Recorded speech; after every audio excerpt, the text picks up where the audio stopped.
হেই কি অবস্থা সবার, this is Ranjan. Review by চ্যানেলে আপনাদের স্বাগতম। দেখে আসলাম বহুল প্রতীক্ষিত সিনেমা রকস্টার। শাকিব খানের সিনেমা মানেই ঈদ, আর ঈদ মানেই হচ্ছে শাকিব খানের সিনেমা। তো সেই সিনেমাটাই দেখে আসলাম, সেটারই ভালো এবং খারাপ দিক নিয়ে আলোচনা করব এই ভিডিওতে। তো আমাদের এক্সপেকটেশন আসলে এই সিনেমা পূর্ণ করতে পারলো কিনা, এবং আপনাদের এই সিনেমাটা সিনেমা হলে গিয়ে দেখা উচিত কিনা, সেই জিনিসটা জানতে হলে পুরো ভিডিওটি দেখতে হবে। প্রথমেই আসি সিনেমার শুরুটা নিয়ে। হ্যাঁ, শাকিব খানের এন্ট্রি। প্রথমেই একটা সিন দেখানো হয়, যেই সিনের মাধ্যমে আসলে আমরা শাকিব খানের ক্যারেক্টার সম্পর্কে জানতে পারি। হ্যাঁ, সে কে, সে কোথা থেকে এসেছে এবং সে আসলে কি করতে চায়, সেই জিনিসগুলোই আস্তে আস্তে এই সিনেমাতে আমরা দেখতে পারি। প্রথমেই বলি, আগুন যে একজন সম্ভ্রান্ত পরিবারের ছেলে এবং যার স্বপ্ন হচ্ছে রকস্টার হয়ে ওঠা, যে আসলে নিজেকে গানের মধ্যে ব্যস্ত রাখে, অর্থাৎ তার লেখালেখি নিয়ে।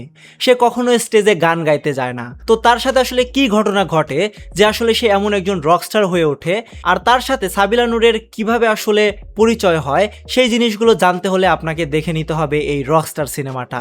মূলত আমরা এই সিনেমা থেকে একজন রকস্টারের জীবন কাহিনী দেখতে পারি। আপনি যদি এক্সপেকটেশন নিয়ে যান যে অনেক টার্ন অ্যান্ড টুইস্ট আমরা পেতে যাচ্ছি এই সিনেমা থেকে, তাহলে হয়তো আপনি ভুল করবেন। কারণ এই সিনেমা একটা মিউজিক্যাল জনরার সিনেমা। এখানে গল্প এবং মিউজিক নিয়ে বেশি কাজ করা হয়েছে। এতক্ষণ যেহেতু শাকিব খানকে নিয়ে কথা বললাম, তার নায়িকা সাবিলা নূরকে নিয়ে কথা না বললেই নয়।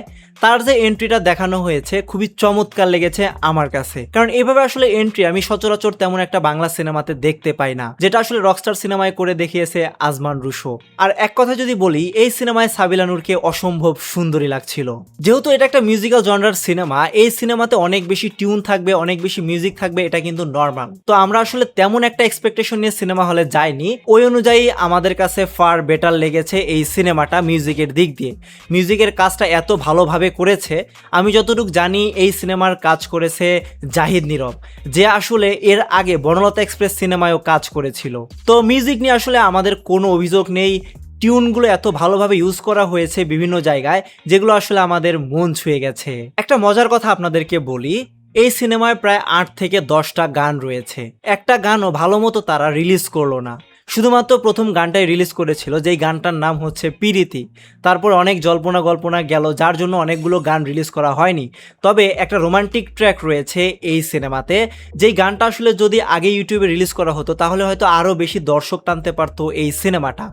এখন এই যে 8-10টা গান এই সিনেমাতে রয়েছে, গানগুলো কি আসলে খুব ভালো হয়েছে? হ্যাঁ, প্রত্যেকটা গানের লিরিক্সই এত ভালো হয়েছে যে গানগুলো আপনি শুনতে শুনতে হারিয়ে যাবেন। বিশেষ করে এর রোমান্টিক গান, যেই গানগুলো আসলে সে স্টেজে পারফর্ম করছিল, সেই গানগুলো আসলে আপনাকে অনেক বেশি মজা দিবে। তো ফার্স্ট হাফের যে গল্পটা, সেটা আসলে আমরা শাকিব খানকে কেন্দ্র করেই দেখি। শাকিব খানের লাভ স্টোরির উপর বেস করেই দেখানো হয়েছে এই সিনেমাটা। সিনেমার ফার্স্ট হাফের গল্পটা যদি আমরা দেখি, ফার্স্ট হাফের থেকে সিনেমার সেকেন্ড হাফটা বেশি ভালো। কিন্তু ক্লাইম্যাক্সে গিয়ে মনে হয়েছে যে তারা আসলে খুব তাড়াতাড়ি টেনে শেষ করে দিয়েছে। তো এটা নিয়ে কথা বলবো লাস্টে। এর আগে কথা বলে নেই শাকিব খানের ব্যাক স্টোরি নিয়ে। হ্যাঁ, এই সিনেমায় প্রথমে যে শুরুটা হয়েছিল, সেই শুরুটার পেছনেরও তো কিছু গল্প রয়েছে। শাকিব খানের ব্যাক স্টোরিটা যে দেখানো হয়েছে, সেটা কিন্তু খুব ভালোভাবেই দেখিয়েছে আজমান রুশো, যেই জিনিসটা আসলে আবু হায়াত মাহমুদ পারেনি তার প্রিন্স সিনেমাতে।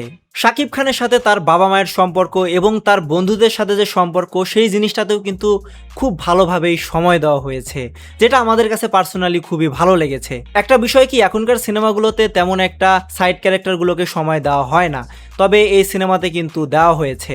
তবে একটা জায়গায় অভিযোগ কিন্তু রয়ে যায়, সেটা হচ্ছে সেই দুই নায়িকা। আমরা দেখেছিলাম এই সিনেমাতে 3জন নায়িকা, সাবিলা নূর, সুনিধি নায়েক এবং মিথিলা। তো আমাদের দেখে মনে হয়েছে যে সুনিধি নায়েক শুধু এসেছে আর গিয়েছে, মিথিলার কথা নাই বললাম।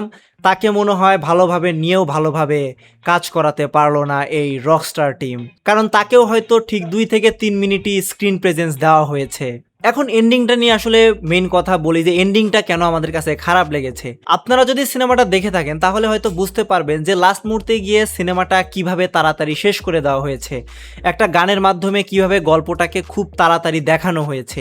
এই জিনিসটা যদি না থাকতো, এই জিনিসটাকে যদি আরও 5-10 মিনিট বাড়ানো যেত, তাহলে হয়তো এটা একটা পারফেক্ট ক্লাইম্যাক্স হতো। তো ওভারঅল যদি বলি, সিনেমাটা আমার কাছে ভালো লেগেছে। মিউজিক জনরা হিসাবে বাংলাদেশে এটাই প্রথম আজমান রুশো এটা করে দেখিয়েছে। সিনেমার যে ওভারঅল কন্ডিশন সেটা খুবই ভালো ছিল, কোথাও কোথাও শুধু লিপসিংয়ের সমস্যা ছিল।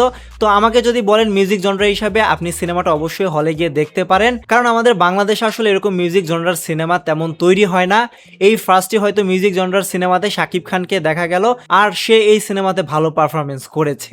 এখন এটা যেহেতু মিউজিক্যাল জনরার সিনেমা, এখানে কিন্তু অনেকগুলো গান রয়েছে, আপনাদেরকে আগেই বলেছি। তবে শাকিব খানকে কতগুলো জায়গায় এমন মনে হয়েছে যে তার গলার সাথে আসলে এই গানগুলো যাচ্ছে না।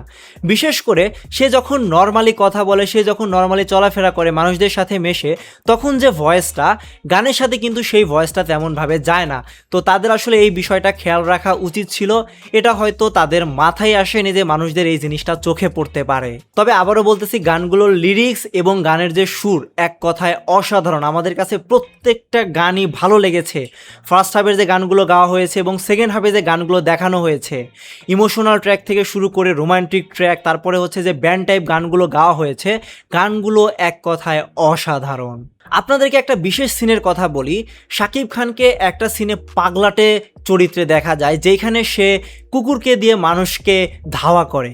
তো ওই সিনটাতে যে ভাই ব্যাকগ্রাউন্ড মিউজিক ব্যবহার করা হয়েছে, এক কথায় মনে হচ্ছিল যে আমরা হয়তো মেহেদী হাসান হৃদয়ের দুনিয়াতে ঢুকে গেলাম, যে রাক্ষস বা বরবাদের মতো টিউন শুনতে পাচ্ছি কেন। তো ওই জায়গাতে এত ভালো কাজ করেছে টিউনটা নিয়ে, যেটা আমাদের আসলে মনে ধরে গিয়েছে।